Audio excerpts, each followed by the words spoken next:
Hello' guys welcome back to the channel. আজি দিনটো ব্লগটো আৰম্ভ কৰিছে। আজি আমাৰ ইয়াতে মানে মহাযজ্ঞ আৰু মহাযজ্ঞৰ কাৰণে বহুত মানুহ হৈছে আৰু আপোনালোকক দিনটো কি কৰে মজাকে দেখাই দিম। আৰু এতিয়া ভিডিঅ'টো ষ্টাৰ্ট কৰিছোঁ মানে দলঙৰ পৰাই আৰু জল্দি যাওঁ ৰ'ব মন্দিৰলৈকে আৰু কোনে কি কৰি আছে মজাকে দেখাই দিম আৰু মহাযজ্ঞত কি কৰে সকলো দেখাই আছোঁ। আৰু এতিয়া ওলাইছোঁ দলঙৰ পৰা আমাৰ মন্দিৰলৈকে আৰু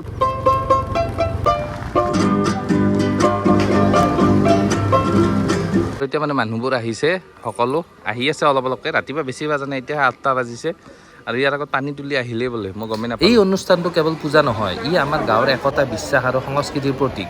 আজি সম্পূৰ্ণ দিনটো আপোনালোকক দেখুৱাম প্ৰস্তুতি, পূজা, আহুতি আৰু শেষত প্ৰসাদ বিতৰণ। গতিকে ভিডিঅ'টো শেষলৈকে চাই থাকিব। কিমান ধুনীয়াকৈ মণ্ডপ সাজি তোলা হৈছে। গাঁৱৰ ডাঙৰ সৰু সকলো ব্যস্ত, কিছুমানে ফুলেৰে সজাইছে, কিছুমানে অতিথিক আদৰণি জনাইছে। এনে অনুষ্ঠানে গাঁওখনক একেলগে বান্ধি ৰাখে। নাৰিকলটো কি কৈছে, তিল ভৰাই দিছা? তিল এইবিলাক হেৰি বুলি কয় ন, ধান, তিল, সৰিয়হ, ঘিউ এইবিলাক চব ভৰাই দিছা? ভৰাই দি গাঁঠি মাৰি দিবা। অঁ বঢ়িয়া। মই সৰুৰে পৰা এই অনুষ্ঠানটো কেতিয়াও দেখা নাছিলোঁ। এই দিনটো বহুত দিনৰ পৰা মানে অপেক্ষা কৰি আছিলোঁ। এতিয়া পূজাৰ সকলো সামগ্ৰী সাজু কৰিছে। ফল মূল, ঘিউ, কাঠ, ধূপ সকলো নিয়মমতে ৰখা হৈছে।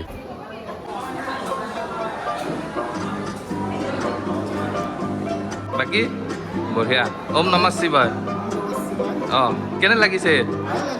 ভাল লাগিছে। আৰু মানে ইয়াতে আয়োজন কৰা হৈছে এই প্ৰসাদ আৰু সকলো আয়োজন কৰি আছে আৰু লাহে লাহে হোৱা নাই ন গোটেই? হ'ব আৰু অঁ হ'ব আৰু লাহে লাহে। অঁ আৰু আমাৰ এইটো শিৱলিংগ আৰু কেনেকুৱা লাগিছে জনাবচোন আপোনালোকে।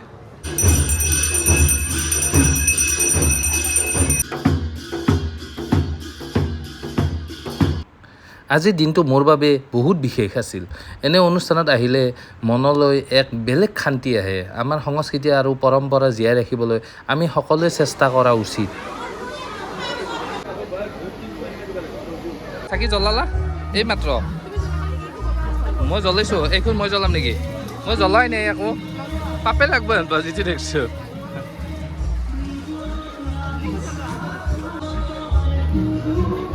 পাতি কাম চাম কৰি থাকা, ঘৰ ঘৰকে নাথাকিবি। অঁ ধূপো দিব লাগিব। কাৰ নামত দিম ধূপকেইডাল? হা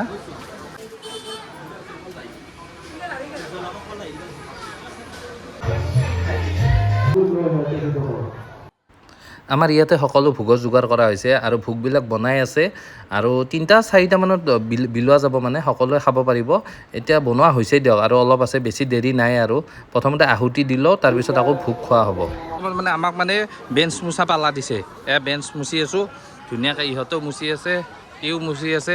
বেঞ্চ কেইখন মুচি লওঁ ৰ'ব, ইয়াত মানে মানুহে ভোগ খাব না। আমাক মানে দায়িত্ব দিছে বেঞ্চ মোচা। এই বেঞ্চবিলাক চব মুচি আছে বৰ্তমান। ভাস্কৰে ধুনীয়াকৈ মুচিছে বাৰু, বাকী ঠিকে আছে। অঁ আৰু এতিয়া বেঞ্চবিলাক মুচি লওঁ ৰ'ব, তাৰপিছত লগ পাই আছোঁ আৰু তাত সকলো আয়োজন চলি আছে, ধুনীয়াকৈ দেখাই আছোঁ। ইয়াতে মানে ভোগৰ আয়োজন কৰিছে আৰু ইয়াত মানে প্ৰায় মানে ধৰি লওক 500 মানুহে আৰামছে বহি খাব পাৰিব আৰু সকলোকে ধুনীয়াকৈ আমি বিলাব লাগিব। আৰু দিয়কচোন চাই থাকিব কি কৰে। মানে ভোগৰ যোগাৰ হৈ গ'ল আৰু আধা ঘণ্টামান লাগিব বুলি কৈছে দাদা। আধা ঘণ্টামান লাগিব ন? অঁ আধা ঘণ্টামান লাগিব। তাৰপিছত আৰু ভোগ বিলাব লাগিব সকলোৱে। আৰু মানে সকলোৱে ব্যস্ত হৈ আছে নিজৰ নিজৰ কামত। আৰু ইমান গৰম, মানে ইমান গৰমত যে দাদাহঁতে ভোগ বনাইছে, বহুত আচৰিত কথা। মানে বহুত গৰম ন তাতে ভিতৰত, আৰু তাতে এনেই গৰম আৰু জুইৰ গৰম, কেনেকুৱা গৰম হ'ব পাৰে ভাবকচোন। আৰু মানে মানুহবোৰে চবে নিজৰ নিজৰ কামত লাগি আছে। আকৌ লগ পাই আছোঁ ৰ'ব। আৰে এইটোৱে আৰু এটা আমাৰ বহি আছে।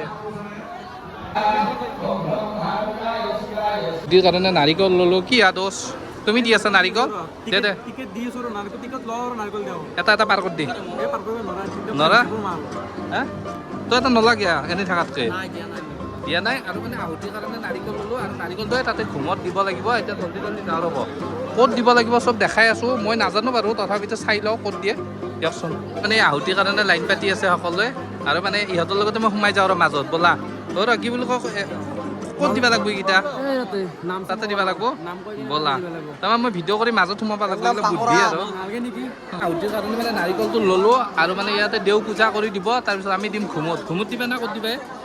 ঘুমত দিয়ে নে ক'ত দিয়ে? তাকেতো চাই লওঁ ক'ত যায় আৰু মানে মজাকৈ লৈছোঁ। এতিয়া আৰম্ভ হৈছে আটাইতকৈ গুৰুত্বপূৰ্ণ মুহূৰ্ত আহুতি। সকলো ভক্ত ভগৱানৰ নাম লৈ অগ্নি দেৱতাক আহুতি আগবঢ়াইছে। বিশ্বাস কৰা হয় যে আহুতিৰ জৰিয়তে সকলোৰে সুখ শান্তি সুস্বাস্থ্য আৰু সমৃদ্ধিৰ কামনা কৰা হয়। অগ্নি কেৱল জুই নহয়, ই পবিত্ৰতাৰ প্ৰতীক। মানুহে নিজৰ মনৰ নেতিবাচক এৰি ভাল চিন্তা আৰু ভাল কামৰ সংকল্প লয়। এই দৃশ্য সঁচাকৈ মন চুই যায়। এতিয়া মানে ভোগ বিতৰণ হ'ব, এতিয়া ভোগ বিলাব লাগিব। চব মানুহ বহিছে আৰু সকলো মানুহ বহিছে আৰু আমি এতিয়া কি বিলাম ভোগ বিতৰণ কৰিম। ইয়াৰ পৰা ভোগ বিতৰণ কৰিম। এতিয়া মজাকৈ ইয়াত বনাইও আছে আৰু হৈছেও কিলাৰ। এতিয়া জল্দি জল্দি বিলাও ৰ'ব। বৰ্তমান বস্তুবিলাক ভৰাই আছে চব। এতিয়া ভৰো মজাকৈ আৰু মানে আমিও ভৰাওঁ, ভৰাই কেনে এতিয়া জল্দি জল্দি বিলাওঁ আৰু এইবিলাক চব ৰেডি হৈ আছে। আমি বৰ্তমান বিলে চিলে খাব লৈছোঁ। মানে আমি এনেকৈ বহিছোঁ চবে বিলে। সেই অৱস্থা নাই দিয়ক একদম একদম কি ক'ম আৰু মানে পূৰা ভাগৰ লাগি গৈছে বিলাই আৰু জল্দি জল্দি খাই লওঁ ৰ'ব। আৰু দিছে চব্জি, পটল ভাজা, আইচক্ৰীম আৰু সেই দিছে দিয়া আইচক্ৰীম দিছে আৰু ভাত দিছে আৰু দালি। যদি ভিডিঅ'টো আপোনালোকৰ ভাল লাগিল তেন্তে লাইক কৰিব, কমেণ্ট কৰিব, জনাব আপোনালোকৰ গাঁৱতো এনেধৰণৰ যজ্ঞ হয় নেকি। চেনেলটো ছাবস্ক্ৰাইব কৰি ৰাখিব আৰু বেল আইকনটো টিপিব। মই বিমল ৰাইটুইট বিমলৰ পৰা আজিৰ বাবে বিদায় ল'লোঁ। পুনৰ লগ পাম নতুন এটা ব্লগত। জয় আই অসম, ধন্যবাদ।